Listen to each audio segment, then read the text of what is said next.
하나님께서 오늘 우리에게 주신 말씀의 제목은 위기를 만났을 때 우리에게 필요한 것이라는 제목으로 함께 말씀을 나누겠습니다. 본문 말씀 다니엘서 3장 8절에서 18절 말씀까지 함께 봉독하겠습니다. 시작.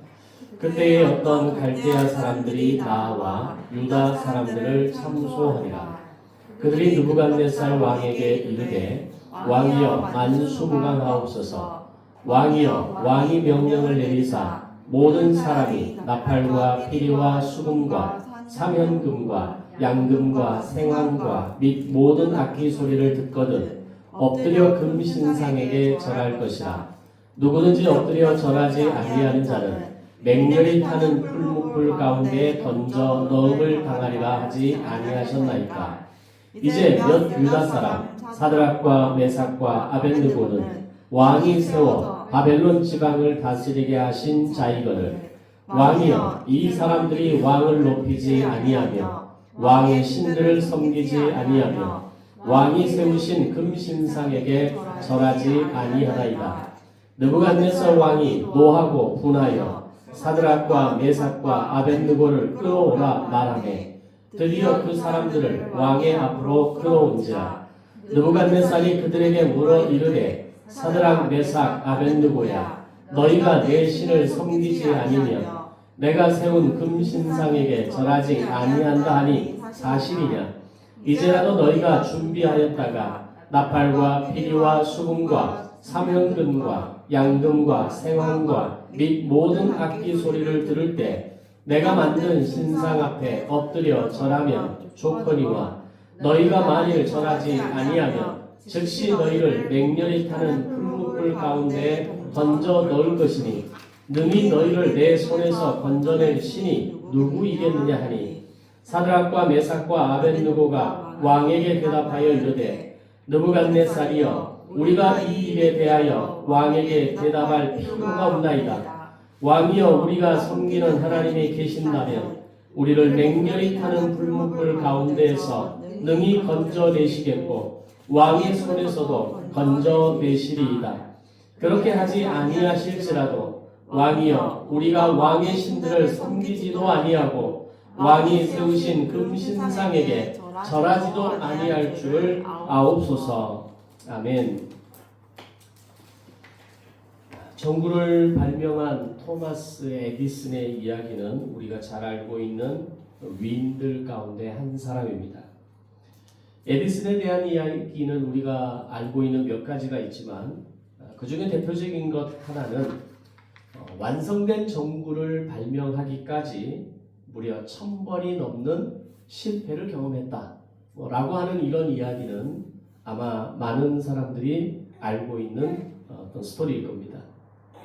그런 에디슨에게 어느 날 기자가 전구를 완성한 에디슨에게 찾아와서 인터뷰를 하면서 이렇게 질문합니다.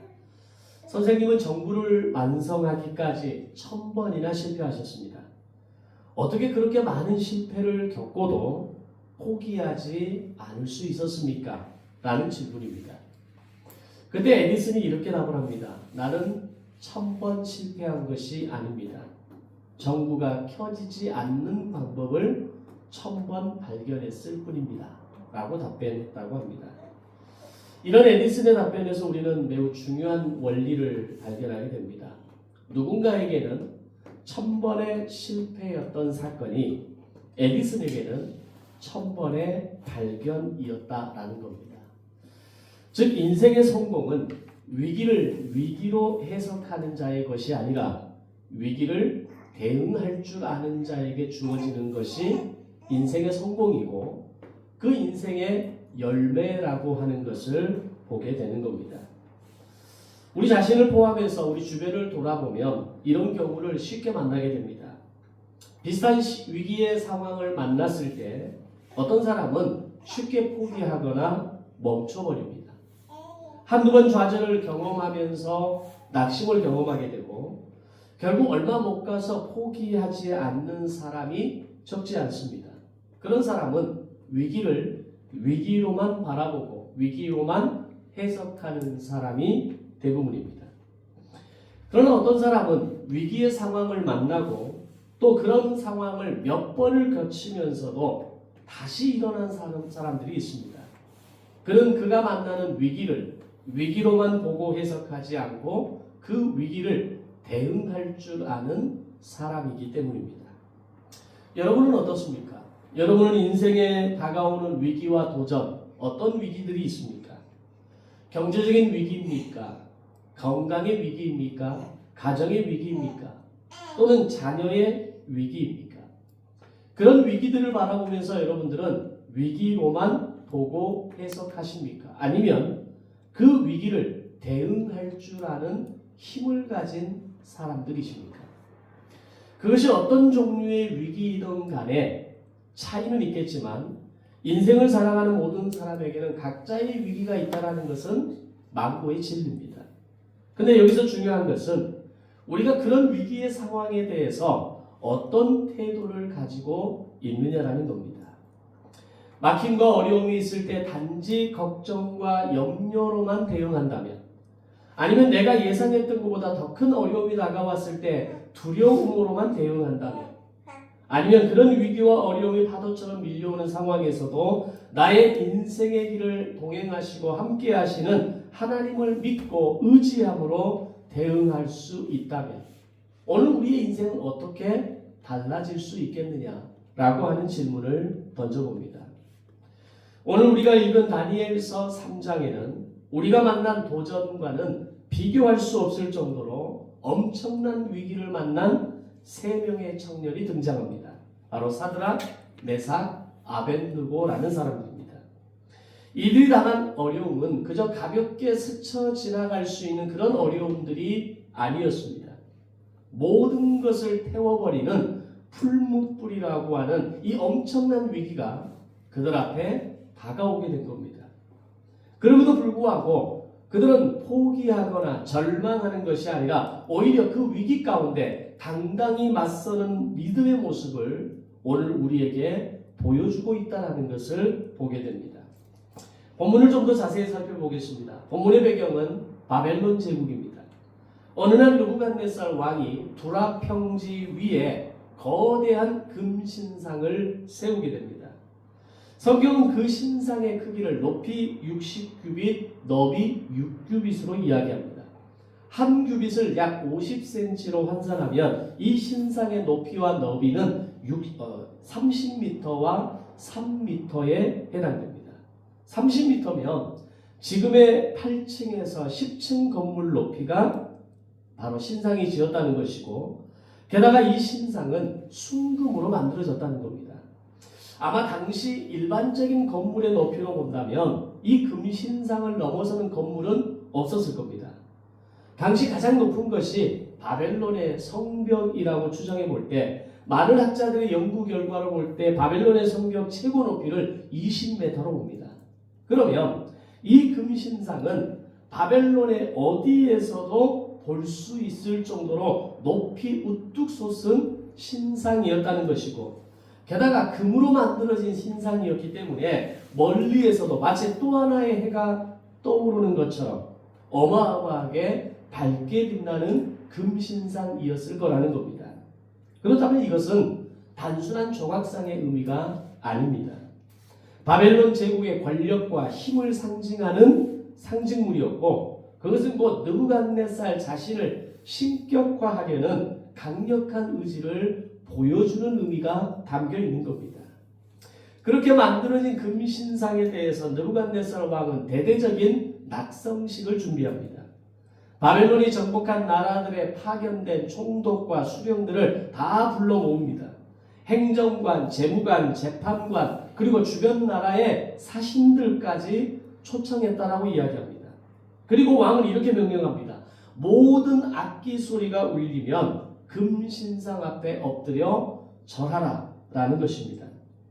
왕의 이 명령은 그냥 단순히 해도 좋고 안 해도 좋고 안 하면 그만이다라는 식의 명령이 아니라 서슬퍼런 칼날이 되어서 바벨론 제국의 곳곳으로 스며들었을 것이고, 절하지 않는 자는 즉시 타오르는 풀무불에 던져 넣으라는 명령 앞에 두려움을 느낀 많은 사람들이 이 금신상 앞에 악기 소리가 울려 퍼질 때마다 머리를 숙였을 겁니다. 사실 이 명령이 어떤 일반적인 사람들에게는 그렇게 어려운 명령이 아니었을 겁니다. 그냥 나팔 소리가 울리면 금 신상 앞에 절하면 되는 겁니다. 그것이 엄청난 헌신을 요구하거나 엄청난 희생을 필요로 하는 일은 아니었기 때문입니다.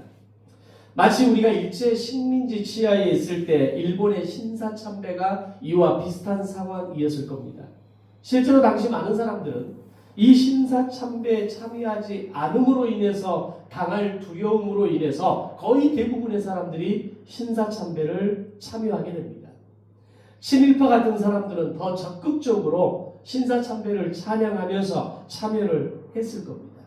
심지어는 한국교회도 총회에서 공식적으로 신사참배에 참여하는 것이 우상숭배가 아니라는 결정을 내리면서 많은 목회자와 성도들이 이 신사참배에 참여했던 부끄러운 역사도 있었습니다.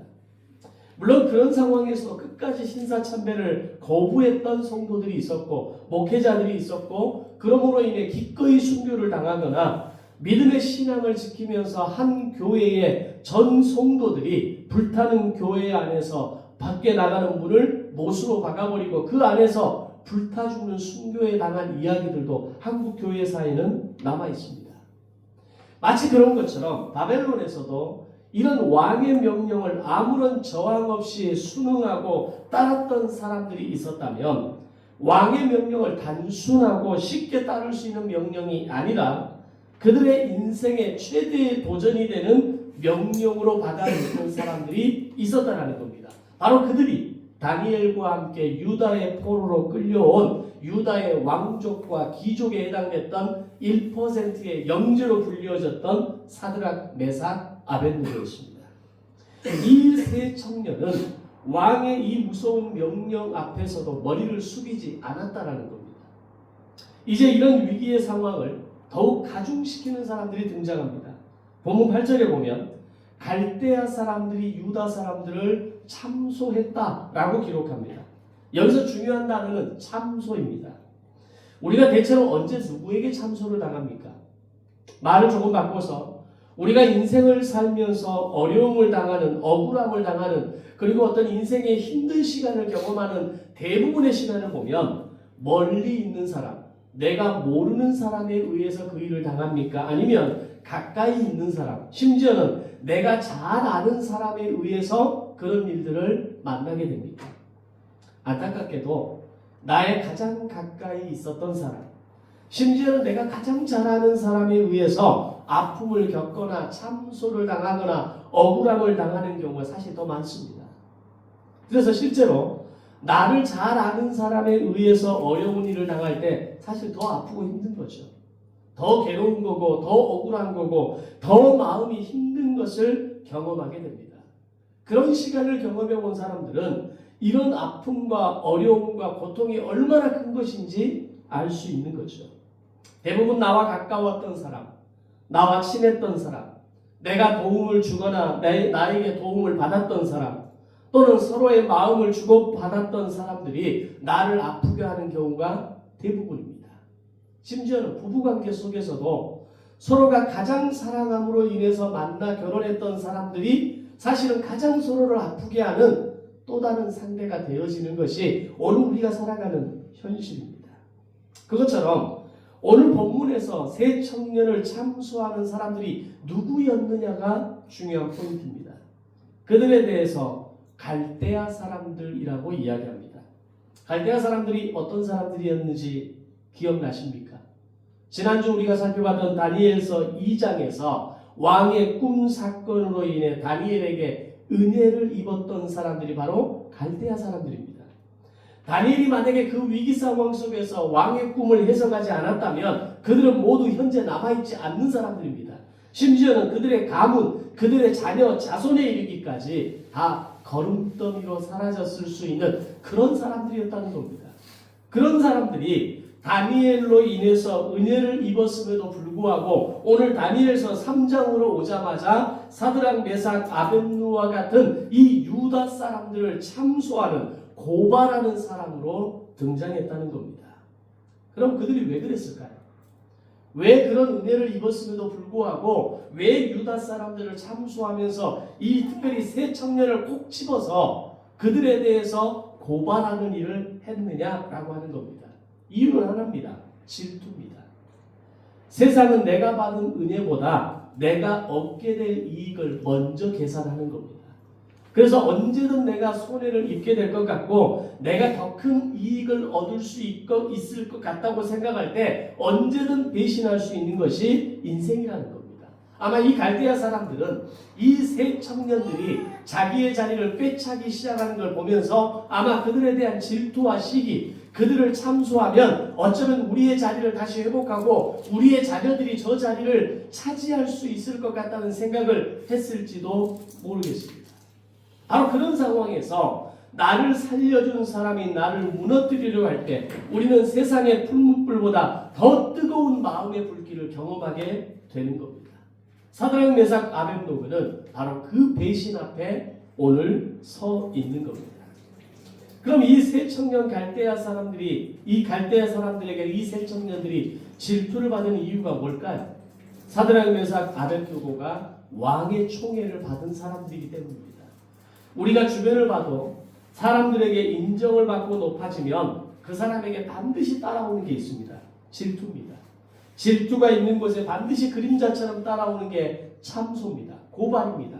그 사람이 그랬다 하더라 카더라 통신이 난무하면서 어떻게든지 그 사람을 끌어내리려고 하는 모습들이 우리의 주변에서 얼마든지 발견할 수 있는 겁니다. 그렇게 작은 이익 앞에서 돌아설 수 있는 것이 인생이라는 걸 안다면 오늘 우리가 이 땅을 살아가면서 사람이라고 하는 존재는 우리가 믿을 수 있는 대상이 아니라 그저 신뢰하고 그 약함을 인정하면서 그를 기다려 주어야 할 존재라는 것을 우리는 다시 한번 깨닫게 되는 겁니다. 자, 이런 상황에서 왕은 자신이 총애하는 유다의 신하들이었지만 이 갈대아 사람들의 참소를 들은 느부갓네살 왕은 분노하게 됩니다. 아무리 내가 너희를 아낀다 할지라도 나의 명령을 대놓고 거부하는 그 신하를 아마 그냥 내버려 둘 수는 없었을 겁니다. 그럼에도 불구하고 왕은 이런 상황에서 바로 처형을 명령하는 것이 아니라 오히려 마지막 자비를 베풀어서 세 청년을 불러서 마지막 기회를 줍니다. 그 기회는 이렇게 기록됩니다. 지금이라도 저라면 내가 모든 일을 없던 일로 하겠다는 겁니다. 사실 이 말은 이런 뜻입니다. 너희가 딱 한 번만 저라면 내가 다 없던 일로 하고 너희를 풀어주겠다는 겁니다. 지금 정한 시간이 되어 악기가 울려지기 시작하면 내 앞에서 너희가 한 번만 절해라. 그럼 내가 너희를 풀어주겠다라고 하는 겁니다. 어쩌면 거기에는 왕으로서의 위신과 체면이 있고 이런 어떤 권위가 있는 상황에서 이런 조치를 취하지 않는다면 자신의 명예와 권위가 떨어지게 되는 것은 당연한 겁니다. 이런 상황을 너희가 알아차려서 한 번만 전하면 내가 넘어가겠다. 왕이 이런 기회를 주었다는 것은 그들을 너무나 아꼈다라는 것을 생각해 볼 수 있는 겁니다. 만약에 이런 상황이 여러분에게 주어진다면 여러분 어떻게 하시겠습니까?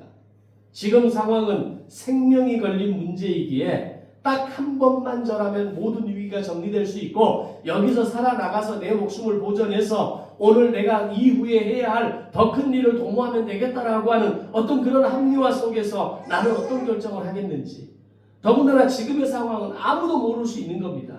왕과 이 세 명의 청년만이 함께 독대하고 있는 상황이라는 겁니다. 실제로 그런 이유와 명분으로 신사참배에 참여했던 사람들이 많았습니다. 그런데 세 청년의 대답은 분명했습니다. 그들의 대답은 왕이여 이 일에 대하여 우리가 더 대답할 필요가 없습니다라는 답변이었습니다. 그리고 이렇게 말합니다. 우리가 섬기는 하나님이 우리를 풀무불에서 건져내실 것입니다. 이것이 바로 세 청년이 가진 믿음의 실제였다는 겁니다. 비록 우리가 풀무불에 들어간다 할지라도 하나님이 반드시 우리를 구원하실 것입니다라는 이 믿음이 오늘 이 세 청년에게 있었던 겁니다. 자, 그러면 오늘 저와 여러분에게는 이 세 청년이 가지고 있었던 이 믿음의 실제가 오늘 나에게도 있느냐라는 겁니다. 어떤 위기와 어려움 속에서도 하나님이 나를 반드시 지켜주실 것입니다. 그 하나님이 나와 동행하실 겁니다. 그 위기 가운데 하나님이 나를 건져주실 것입니다. 이 믿음이 정말 오늘 우리 안에 있느냐라는 겁니다. 적어도 그런 믿음이 나에게 있었다면 우리는 지난주 그 일을 그렇게 하지 않았을 겁니다. 적어도 그런 믿음이 나에게 있었다면 우리는 그렇게 쉽게 말해버리거나 쉽게 낙심하거나 쉽게 절망하지 않았을 겁니다. 어쩌면 우리에게는 그런 믿음이 없었기에 우리는 그렇게 행동했고 그렇게 말했고 그렇게 절망했고 그렇게 낙심하면서 살아왔던 겁니다. 우리가 가진 믿음이 정말 대단한 것처럼 보이지만 사실 그렇게 견고하지 않습니다. 언제든 위기 앞에서 무너지는 것이 우리의 수준이고 언제든 어려움이 오면 돌이키는 게 우리의 믿음의 수준이고 언제든지 계산과 타협으로만 더 유의미한 선택을 하는 것이 오늘 나의 믿음의 수준일 수 있다는 것을 우리는 직면해야 됩니다. 그런데 새 청년의 믿음은 달랐습니다. 그들은 하나님이 우리와 함께 하신다라고 하는 분명한 믿음을 가지고 있었고 우리가 만나는 어떤 위기와 어려움과 도전 가운데에서도 심지어는 뜨거운 풀무불 속에서도 반드시 우리를 구원해 주실 것이라고 하는 이 믿음의 확신이 그들에게 있었던 겁니다. 그런데 그들의 진짜 믿음은 여기서 끝나는 게 아니었습니다. 진짜 믿음은 다음 구절에서 나타납니다. 18절 말씀에서 그렇게 아니하실지라도 라는 말씀으로 시작합니다. 이 말이 의미하는 건 뭡니까? 결과와 상관없는 믿음을 그들이 가지고 있었다는 말입니다. 하나님이 풀무불에서 우리를 건져주시든 건져주지 않으시든 우리는 하나님을 버리지 않겠다는 겁니다. 이것이 바로 믿음을 넘어서는 그 이상의 믿음을 보여주는 수준이라는 겁니다. 지금 저와 여러분의 믿음은 어디에 머물러 있습니까? 17절입니까? 18절입니까? 아니면 17절의 믿음의 단계에도 완전히 도달하지 못하고 늘 위기의 문턱에서 돌아서고 늘 위기의 문턱에서 주저하고 포기하고 낙심하고 절망하고 원망하는 믿음으로 살아가고 있습니까? 대부분 많은 성도들의 믿음이 17절에서 멈춥니다. 하나님이 도와주시면 믿겠습니다. 하나님이 함께 하신다는 걸 나에게 보여주시면 내가 믿겠습니다. 그럼 17절의 믿음과 18절의 믿음의 차이가 뭘까요? 17절의 믿음은 하나님의 손을 바라보는 믿음입니다. 18절의 믿음은 하나님의 얼굴을 바라보는 믿음입니다. 나를 도와주시는 하나님의 손을 보고 내 믿음을 결정하겠습니다. 이게 17절이라면 나를 도와주시는 하나님의 손이 없다 할지라도 하나님의 얼굴을 바라보고 하나님을 신뢰하고 하나님의 그 이름을 믿는 믿음만으로도 내가 믿음을 놓지 않겠습니다 라고 고백하는 것이 18절의 믿음이라는 겁니다. 아무런 응답이 없어도 아무런 도움의 손길이 없어도 여전히 내 삶은 어렵고 힘이 들어도 하나님은 여전히 나의 하나님이십니다. 하나님은 여전히 나와 동행하십니다. 하나님은 여전히 나의 하나님이십니다 라고 고백하는 것이 진짜 믿음의 수준이라는 겁니다. 17절의 믿음이 하나님의 손만을 바라보는 것이라면 18절의 믿음은 하나님의 얼굴까지 바라보는 믿음인 겁니다. 우리가 어린아이들이 어렸을 때 엄마 아빠가 밖에 나갔다 집에 들어오면 아이들이 뭘 봅니까? 엄마 아빠 손에 뭐가 들려있는가를 보죠. 뭘 사가지고 왔는지, 뭐 맛있는 걸 장봐왔는지, 뭐 맛있는 과자를 사왔는지 아이들의 시선은 엄마의 아빠의 손에 집중됩니다. 근데 이 아이가 점점 커면서 건강한 성인이 되고 인격적인 성인이 되고 잘 자란 자녀의 모습이 되면 어떻게 바뀝니까? 부모의 얼굴을 보죠. 힘든 일은 없는지, 어려운 일은 없는지, 기쁜 일은 뭔지, 함께 기뻐할 수 있는 것은 뭔지 볼 수 있는 얼굴이 되는 겁니다. 마치 그런 겁니다. 오늘 우리의 믿음이 어린 유아의 믿음일 때에는 하나님의 손만을 바라봅니다. 도와주세요. 함께 하시면 내가 믿겠습니다. 뭔가의 그 손을 보여주시면, 뭔가 기회를 나에게 주시면, 이번에 이것만 통과하게 하시면 내가 하나님을 더 잘 믿겠습니다. 하나님의 손을 바라보는 겁니다. 그러나 그리 아니하실지라도, 나에게 충분히 모든 것들이 보여지지 않을지라도, 이 위기의 상황에서 정말 시원하게 뚫려 있는 길이 보이지 않을지라도 그리 아니하실지라도 내가 하나님을 바라보는 그 믿음을 포기하지 않겠습니다. 하나님의 얼굴을 바라보는 겁니다. 오늘 여러분은 하나님의 손을 바라보는 믿음입니까? 하나님의 얼굴을 바라보는 믿음입니까? 우리의 믿음은 18절까지 가는 믿음이어야 합니다. 17절에서 머무르는 믿음, 17절도 제대로 넘어서지 못하는 믿음, 그런 믿음이 아니라 오늘 그리 아니하실지라도라는 믿음으로 하나님의 얼굴을 바라볼 수 있을 때 우리는 진짜 믿음의 단계에 들어서는 것이고, 그 단계에 들어설 때 믿음의 아름다운 열매를 보고 만지고 맛보는 신앙으로까지 성장할 수 있는 겁니다. 왜 우리가 신앙생활하면서도 기쁨을 맛보지 못하는 걸까요? 왜 우리가 신앙생활하면서도 정말 능력이 무엇인지, 은혜가 무엇인지, 내 삶의 기쁨이 무엇인지를 경험하지 못하는 이유가 뭘까요? 17절을 넘어서지 못하기 때문입니다. 하나님의 손만을 바라보는 우리의 시선과 우리의 마음과 우리의 관점이 그 수준을 넘어가지 못하기 때문에 하나님의 손에 들려진 것이 없다고 생각하는 순간 우리의 마음에는 기쁨이 사라져버리는 겁니다. 기대할 수 있는 마음이 사라져버리는 겁니다. 그러나 18절의 믿음, 하나님의 얼굴을 바라보는 믿음, 그리 아니하실지라도의 믿음을 가지는 순간 기쁨이 뭔지를 알게 되는 겁니다. 만족이 뭔지 알게 되고 평안이 뭔지 알게 되고 하나님이 나를 위해 준비하시는 모든 섭리와 은혜의 단계가 무엇인지를 우리는 비로소 깨닫게 되는 겁니다. 자, 그렇다면 마지막으로 우리가 생각해 볼 수 있는 것은 왜 하나님은 우리에게 이런 도전의 위기의 상황을 계속 주시느냐라는 겁니다. 안 그래도 살기 벅차고 안 그래도 팍팍한 인생이 많은데 하나님은 우리가 원하지 않는 상황과 어려움 속으로 왜 자꾸 우리를 내모시느냐라는 겁니다. 그 이유가 뭔가를 알아야 우리는 하나님의 뜻을 비로소 깨닫게 되는 겁니다. 하나님 우리를 괴롭히시기 위해서일까요? 너 한번 어떻게 하나 보자라고 우리를 그냥 어떤 그 구경하기 위해서, 우리를 어떻게 하나 보자라고 지켜보기 위한 어떤 그 하나님의 어떤 그 관망을 위해서 우리를 그렇게 내몰아가시는 걸까요? 하나님이 때때로 나를 광야로 내모시고 어려운 상황 속으로 나를 밀어내시는 이유 딱 한 가지입니다. 나의 믿음의 근육을 키우기 위해서입니다. 위기는 우리를 태워 없애는 불꽃이 아니라 불순물을 제거하고 믿음의 순도를 높이시는 용광로 역할을 한다는 것을 우리는 깨달아야 됩니다. 헬스장에서 개인 PT를 받아본 적 있으십니까? 트레이너가 가장 많이 하는 말이 뭔 말인지 아십니까? 혹시 PT를 받아보신 분들 무슨 말을 하던가요? 가장 많이 하는 말. 조금만 더 하면 된다. 조금만 더 하는 말보다 더 중요한 말이 있어요. 하나만 더. 한 개만 더 합시다. 이거 하나만 하고 끝냅시다. 왜 그럴까요? 더 이상 할 수 없을 것 같은 그 마지막 상황에서 한 번만 더 하면 내 근육이 터질 것 같은 그 상황에서 마지막 한 번을 모든 힘을 쏟아부어 넘을 때 근육이 한계를 넘어서서 더 강하게 키워지기 때문입니다.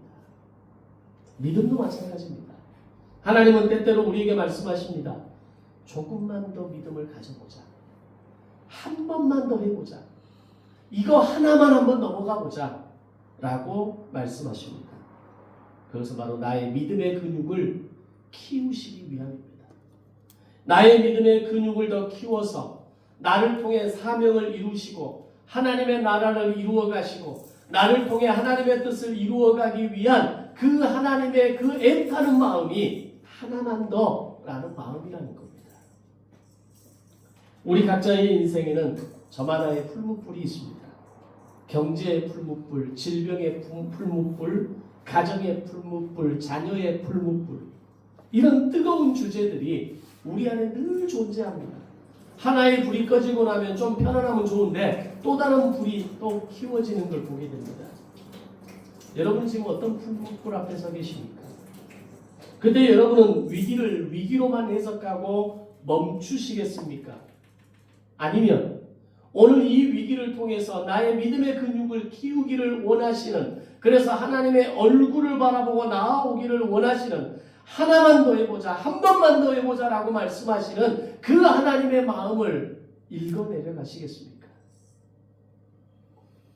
오늘 우리에게 위기가 다가올 때 우리는 어떻게 해야 될까요? 먼저는 하나님이 나를 이 어려움에서 건져주시기를 기도하셔야 됩니다. 그게 17절의 믿음입니다. 정작 어려움이 왔는데, 위기가 왔음에도 불구하고 부르짖지 않는 인생이 얼마나 많습니까? 에이, 재수가 없어서 뭐 이러다 보면 지나가겠지, 시간 이 또한 지나가리 하면서 이야기하는 거, 그 믿음 아닙니다. 한편으로는 그런 마음도 필요하겠지만 그걸 믿음이라고 해석하면 안 됩니다. 하나님이 나를 도와주시고 나와 함께 하실 것이라는 이 믿음에서 나오는 부르짖음이 우리에게 필요합니다. 경제의 불묵불 가운데 있다면 나의 이 경제와 재정을 위해서 하나님께 부르짖을 줄 알아야 됩니다. 오늘 내 가정에 불묵불이 있다면 내 가정의 그 요소를 위해서 하나님께 부르짖고, 하나님이 내 가정에 함께 해주시고, 오늘 나의 가정을 구원해 주시고, 오늘 내 자녀를 구원해 주시고, 오늘 나의 삶의, 내 인생의 문제를 구원해 주실 것을 부르짖는 믿음, 이 17절의 믿음이 먼저 필요하다는 겁니다. 하지만 거기에서 한 걸음 더 나아가야 합니다. 비록 내 뜻대로 응답되지 않을지라도, 때로는 나의 기도가 침묵 속에 파묻히는 느낌을 받을지라도 여전히 하나님은 오르십니다라는 고백을 드릴 줄 알아야 됩니다. 한 유명 작가의 책 제목 중에 당신이 옳습니다라는 제목이 있습니다. 인간이 인생을 바라보면서도 당신이 옳습니다, 당신의 선택이 최선입니다, 당신 잘하셨습니다 라고 말하는 그 책을 바라보면서 우리가 그 책을 읽으면서 위로받지 않습니까? 그런데 믿음의 관계에서 하나님은 항상 옳습니다, 하나님은 무조건 옳습니다, 하나님이 나에게 최선입니다 라고 하는 이 믿음의 고백을 드릴 수만 있다면 우리의 인생이 어떻게 바뀔까요? 우리가 생각할 수 없었던, 상상할 수 없었던 엄청난 놀라운 믿음의 결과물이 오늘 저와 여러분에게 주시는 복의 은혜로 임하게 될 줄로 믿습니다. 아멘. 그것이 18절의 믿음의 고백입니다. 우리가 그렇게 믿음으로 부르짖고 고백할 때 하나님은 풀무불 밖에서 우리를 구경하시는 분이 아니라 3명의 청년과 함께 그 풀무불 가운데에서 함께 걸으시는 하나님으로 본문은 묘사합니다. 인생의 뜨거운 풀무불 가운데 우리를 그냥 내버려 두시는 것이 아니라 나와 함께 그 풀무불을 걸으시는 하나님을 경험하는 믿음의 인생이 되시기를 바랍니다. 늘 어려움과 위기를 저 언저리에 갖다 던져놓고 그냥 시간이 가면 지나갈 것이고 알아서 해결될 것이고 내가 더 분투를 가면 해결될 것이고 그런 관점이 아니라 하나님 도와주세요. 이 위기 가운데 나를 건져주세요. 이 외로움 가운데 나를 건져주세요. 이 한계 상황 가운데 나를 건져주세요 라는 부르짖음에서 이제는 하나님이 오르십니다. 하나님이 나와 함께 하십니다. 그리 아니하실지라도 도움의 손길이 보이지 않을지라도 하나님이 항상 옳습니다. 하나님은 나의 하나님이십니다. 이 18절의 믿음의 고백으로까지 나아가는 저와 여러분의 믿음이 되시기를 주님의 이름으로 축원합니다. 아멘. 위기를 만났을 때 우리에게 필요한 것이 2가지 믿음입니다. 첫 번째, 하나님이 반드시 나를 건져주실 것이라는 믿음입니다. 2번째, 그리 아니하실지라도 하나님을 신뢰하겠다라고 하는 믿음입니다. 이 믿음으로 모든 인생의 위기에 대응할 수 있는 힘이 있는 저와 여러분, 우리 모든 성도들이 되시기를 주님의 이름으로 축원합니다. 아멘. 기도하겠습니다.